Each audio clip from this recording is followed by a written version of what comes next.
ભૂમિ છે. શ્રીજી મહારાજ નડિયાદમાં ખૂબ પધાર્યા છે. બિશપ એબનની મુલાકાત થયેલી.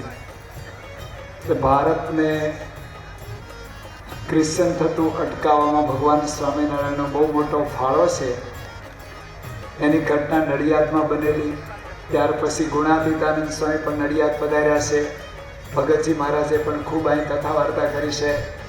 શાસ્ત્રીજી મહારાજના અનેક પ્રસંગો, યોગીજી મહારાજ અને પરમ પૂજ્ય પ્રમુખ સ્વામી મહારાજે પણ અનેક વખત નડિયાદ શહેરને સ્વામીશ્રીની એક વિશિષ્ટ સ્મૃતિ છે. એ આ પ્રસંગે આપણે સૌ સંભાળીએ કે આજે આપણે સૌ સદગુરુ સંતો, કોઠારી સંતો, વડીલ હરિભક્તો અને તમામ ભાઈ હરિભક્તો જેટલા આનંદમાં છીએ, એના કરતાં પણ વિશિષ્ટ આનંદમાં મને લાગે છે કે સારંગપુરમાં રહ્યા પ્રમુખ સ્વામી મહારાજ હશે. કારણ એટલું જ છે કે આ સ્વામીશ્રીના સંકલ્પનું મંદિર છે, સંકલ્પના મંદિર છે.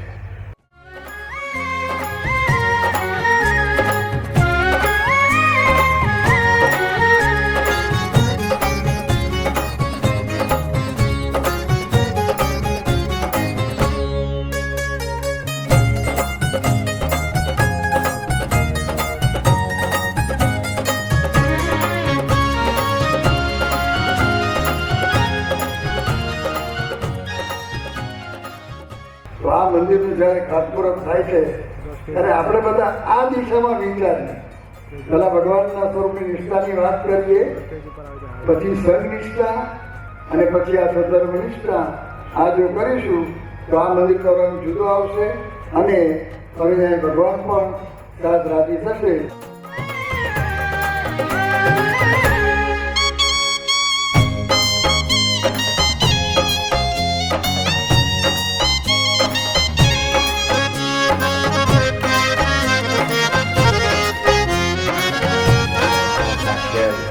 જે હતા એમણે પણ શાસ્ત્રી મહારાજને એક માટે કહેલું કે આવું જે અક્ષર પુરુષોત્તમ ઉપાસનાનું કાર્ય, મંદિરોનું કાર્ય શાસ્ત્રી મહારાજ જે કરી રહ્યા છે તે એમની તો સોનાની મૂર્તિ પધરાવીએ તો પણ ઓછું છે. તો એવું આ પવિત્ર ધામ છે. તો અહીંયા આગળ યોગી મહારાજ જ્યારે પધારતા ત્યારે જમનાલાલભાઈ બાપુજી, કૃષ્ણાભાઈ પણ બહુ શુદ્ધ, જબરજસ્ત, અને નવનીતભાઈ અને બધા હરિભક્તો અહીંયા હતા.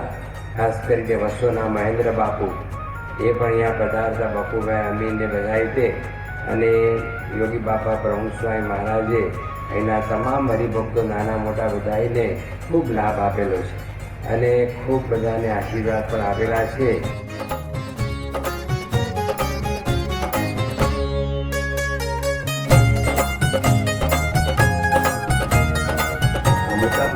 સંકલ્પ અનુસાર કાર્ય તો થતા જ હશે, પણ આપણી સેવા, આપણી ભક્તિ એ આપણે એની માટેના એક સુંદર તક છે, એક સુંદર અવસર છે કે અહીંયા આગળ સારામાં સારું મંદિર વહેલી તકે તૈયાર થાય.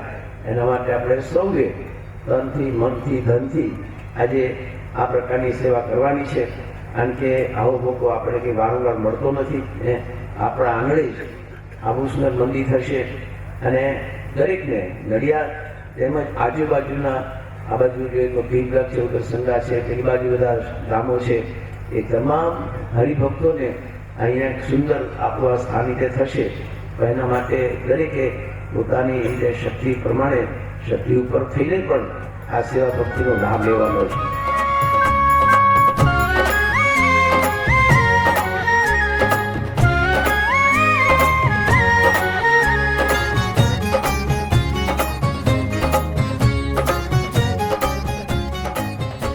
પ્રમુખ સાહેબ કાંઈ બાકી નથી આપણા માટે.